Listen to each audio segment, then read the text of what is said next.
La provincia di Nuoro organizza un ciclo di 4 seminari online dedicati ai temi strategici per lo sviluppo del territorio. Si parte oggi con un evento online dedicato al tema dell'istruzione, dell'edilizia scolastica e degli istituti superiori. Ecco, 4 incontri dedicati comunque un altro al rilancio del nuorese, alla viabilità e alla sicurezza stradale, ai sistemi museali e bibliotecari del territorio. Qual è l'obiettivo di questo ciclo di incontri? L'obiettivo è innanzitutto quello di fare il punto sullo stato di attuazione del piano di rilancio.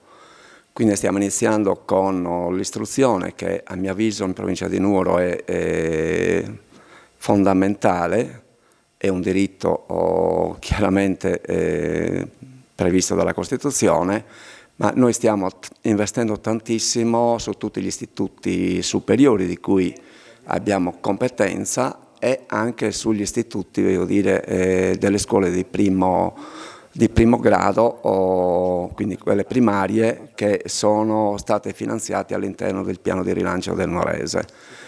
Quindi una serie di interventi per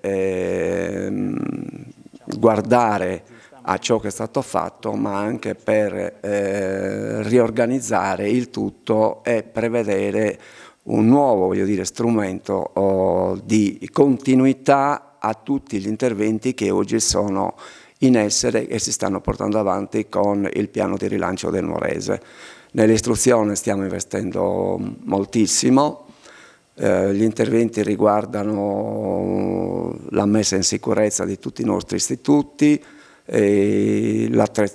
interventi per quanto riguarda l'attrezzatura e soprattutto interventi che riguardano anche laboratori e soprattutto attività immateriali per quanto riguarda le nostre scuole.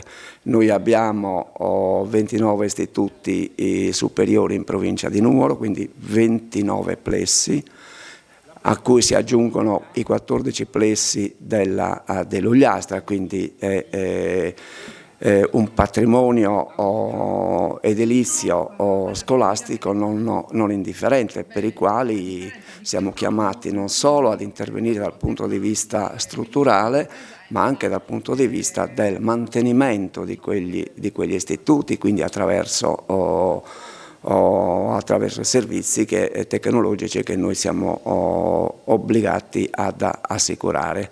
La comunità scolastica è di 10.000 studenti, a cui si aggiungono tutti, voglio dire, tutto il corpo docente, quindi professori e personale ATA e ausiliari, e inoltre ci sono 17.000 ragazzi che frequentano, voglio dire, gli istituti comprensivi, quindi una comunità di 27.000 studenti a cui vanno sicuramente aggiunti genitori, famiglie che seguono in maniera diretta, voglio dire, questi ragazzi. Gli eventi saranno trasmessi in diretta sui siti web matex.tv e telesardegna.net.